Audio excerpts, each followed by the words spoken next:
अभी हम दोस्तों इंटरव्यू मेथड देते हैं, ये बहुत ज़्यादा इंपॉर्टेंट है। तो इसको ना 20 मार्कर या 15 मार्कर के हिसाब से ही पढ़ें। तो एक बार देख लेते हैं इसमें होता क्या है, ठीक है। तो ये काफ़ी कॉमन है और बहुत इजी है अंडरस्टैंड करना। तो मैं इसमें से जल्दी जल्दी जाऊँगा।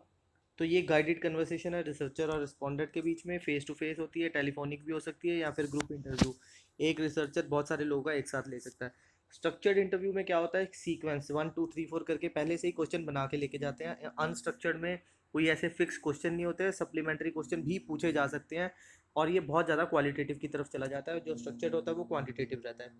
और इसमें क्या है, स्ट्रक्चर्ड इंटरव्यू में ये वाला वो वाला डाटा जो रिपीटेटिव डाटा है, जैसे मतलब जो ऑब्वियस फिनोमिना है जो बंदे को पूछना है उस इंटरव्यू में। बट इसमें क्या है, अगर बहुत सारे ना सब्जेक्टिव फिनोमिना होंगे ना, तो फिर हमेशा ये वाली इंटरव्यू यूज़ की जाएगी। इसमें स्टैंडर्ड प्रोसीजर है, जैसे आप देखें बहुत सारे डिफरेंट 1 2 3 4 ऐसे डिफरेंट रिसर्चर्स हैं, उनको एक सेम दे दिया जाएगा और उसी पर फॉर्मा के हिसाब से इनको क्वेश्चन पूछना है। बट इसमें क्या है, इसमें हर रिसर्चर अपने तरीके से उसको फॉर्म कर लेता है, तो इसमें काफ़ी ज़्यादा ना वो क्या कहते हैं, स्टैंडर्डाइजेशन आ नहीं पाती है।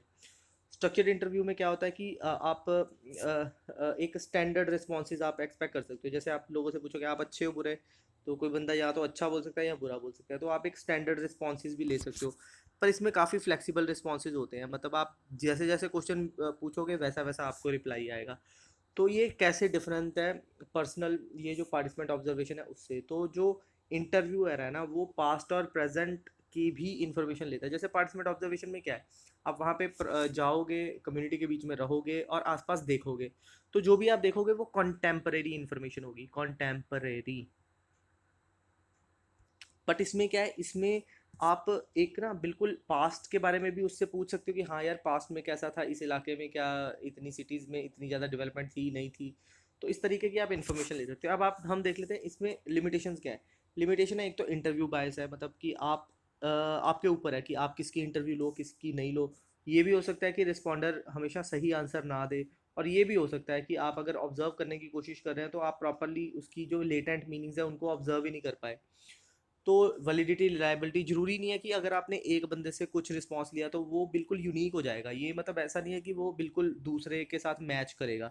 तो ये एलन विलियम जूनियर है, इन्होंने क्या कहा है कि अगर कोई स्टेटस डिफरेंस होगा, लेट अस से कि इसने ये गरीब है पुअर है, इसने वैसे कपड़े डाले हैं, रिसर्चर ने कोट पैंट डाला है, तो वो कभी खुलेगा नहीं। मतलब ये देखा गया कि सोशल प्रॉक्सिमिटी बहुत ज़्यादा ज़रूरी है एक रिसर्चर और एक सब्जेक्ट के बीच में। तो वो खुलेगा तभी अगर उसने भी उस तरीके से कपड़े डाले हो या उस तरीके का पहरावा रखा हो। तो अब आते आते सोशल डिज़ायरेबिलिटी। अब इसमें क्या होता है कि मतलब अगर आप देखो कि कोई बंदा चोरी करता है, तो आप उससे पूछो आप चोरी करते हो, तो वो ऑब्वियसली ना बोलेगा, क्योंकि उसे लगेगा कि सोशल डिज़ायरेबल वैल्यू देखेगा कि वो कौन सी है, तो वो प्रॉपर फिर रिस्पॉन्स दे नहीं पाएगा। और आप हमेशा ना कुछ लिमिटेड इन्फॉर्मेशन ही ले पाओगे इंटरव्यू में। आप हमेशा मतलब आप इसको ओपन एंडेड थोड़ी रख सकते हो। आप कभी न्यूज़पेपर में जो पब्लिश होती है इंटरव्यू उसको देखें, तो क्वेश्चंस काफ़ी ना ऐसे लगता है जैसे सेट पैटर्न है इनका। और फिर अगर जैसे रिसर्चर की लैंग्वेज सेम ना हो, तो फिर बिल्कुल ही मतलब अलग तरीके की दिक्कतें आनी शुरू हो जाएंगी। तो अब इसमें कुछ मैयर्स है जो आप कंक्लूजन में लिखोगे, वो ये है कि जो इंटरव्यूअर है ना उसको नॉन डायरेक्टिव रहना है। मतलब उसको ऐसे नहीं करना कि जैसे कोई आंसर दे रहा है तो उसकी तरफ कोई पॉजिटिव या नेगेटिव इंप्रेशन, मतलब उसको उसकी तरफ बिल्कुल न्यूट्रल इंप्रेशन रखना है। और सजेशन भी नहीं देनी, जैसे कोई आपने क्वेश्चन पूछा उसका आंसर वो नहीं दे पा रहा है, तो जब आप उसको सजेशन दोगे ना, तो वो जो आंसर है वो उसका नहीं होगा, वो इन्फ्लुएंस बाय आपका होगा, तो फिर वो आपको नहीं करना है। फिर अपनी जजमेंट एक्सप्रेशंस आपको मतलब कुछ भी ऐसा शो नहीं करना कि जिससे पता लगे कि जो रिस्पॉन्स उसने दिया उससे आपको कुछ उसके प्रति हो रहा है। अब हम देख लेंगे कि इसका एक ना ये मैप देख लेते हैं, इसमें से हमें चीज़ें बिल्कुल क्लियर हो जाएंगी कि अनस्ट्रक्चर्ड इंटरव्यू का फ़ायदे और नुकसान। ठीक है। तो जो रिसर्चर है वो रिस्पोंडेंट को सुनता है, रिस्पोंडेंट अपने और बेसिकली रिस्पोंडेंट लेड होता है ये। इसमें जो है फ्लेक्सिबिलिटी होती है, इसमें एम्पैथी होती है, क्योंकि इनफॉर्मल नेचर होती है। रिसर्चर अडेप्ट कर सकता है जो भी, जैसे रिस्पोंडेंट अगर कोई क्वेश्चन किसी एक टाइप का किसी एक सेक्शन के रिस्पॉन्सेज नहीं दे रहा है तो वो सेक्शन को स्किप कर सकता है। जो इंटरप्रेटिविस्ट होते हैं वो इसको प्रेफर करते हैं। और जो ये प्रैक्टिकल इसकी स्ट्रेंथ देखो तो मतलब इसमें डिपेंड करेगा कि आपके कितने रिस्पोंडेंट्स हैं, कितने ऑब्जर्वर्स हैं, तो आप उसी उसके हिसाब से कर सकते हो। फिर एथिकली ओके ठीक है यार, मतलब अगर आपको सेंसिटिव स्टडी ये करनी है कि जैसे जुवेनाइल जस्टिस कोर्ट्स में क्या होता है कि लोग जो जस्टिस होते हैं वो बैठते हैं, इन कैमरा हियरिंग नहीं होती बिल्कुल, मतलब क्लोज्ड कैमरा हियरिंग होती है, क्लोज्ड कमरा रूम हियरिंग होती है, जिसमें उनसे पूछा जाता है जो सर्वाइवर्स होते हैं कि आपके साथ क्या हुआ। तो एक तरीके से एथिकल इश्यूज है, एम्पावर करता है रिस्पोंडेंट को, है ना।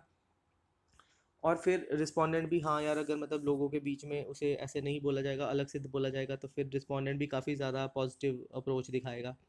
फिर इसी के साथ अगर आप किसी को कंबाइन करना चाहते हैं तो एक इंटरव्यू शेड्यूल का यूज़ कर लें, और दूसरा फोकस ग्रुप्स। तो ये बस आप मेंशन कर लें, और ट्रांसक्रिप्ट जो भी आप इंटरव्यू करोगे तो उसकी कुछ कुछ ट्रांसक्रिप्ट्स निकलेंगी, वो आप एक बार मतलब उसमें ऐड कर देना पॉइंट, ठीक है। अब इसमें थोड़ा सा ना ये इसकी फॉर्मल डेफिनेशन है, अगर आप चाहते हैं तो आप इसमें पढ़ लें कि ये गाइडेड कन्वर्सेशन होती है, और रिसर्चर जो होता है वो कलेक्ट करता है, एक वर्बल इंटरेक्शन करता है रिस्पोंडेंट के साथ, और कोई सेट पैटर्न ऑफ क्वेश्चंस नहीं होते उसके, तो उसके हिसाब से चलता है। और एक टॉपिक एरियाज या स्टार्टर क्वेश्चन होते हैं, मतलब उसके पास सिर्फ एक टॉपिक डिफाइंड होता है या फिर कुछ स्टार्टिंग क्वेश्चंस, बाकी सब मौके पे डिसाइड होता है कि कैसे चलेगा।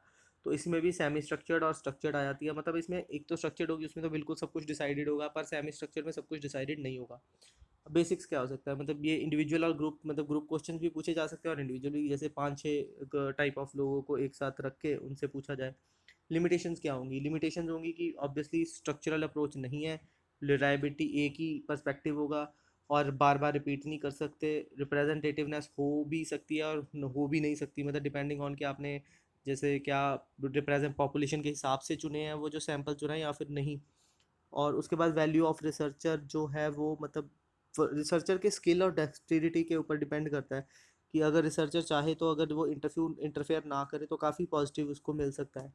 फिर एथिकल डिमेंशंस होती है कि आप ये देखो कि कहीं ना कहीं जब आप इन डेप्थ इंफॉर्मेशन ले रहे हैं तो वो सेक्रीफाइस ना कर दे आपकी रेंज को, जो मैक्रो अप्रोच में हमें मिलती है, ठीक है। तो ये इस तरीके से हमने इसका कर लिया है। अब ये जो क्वेश्चन एयर मेथड है ना, ये हम अगली वीडियो में करेंगे, ठीक है।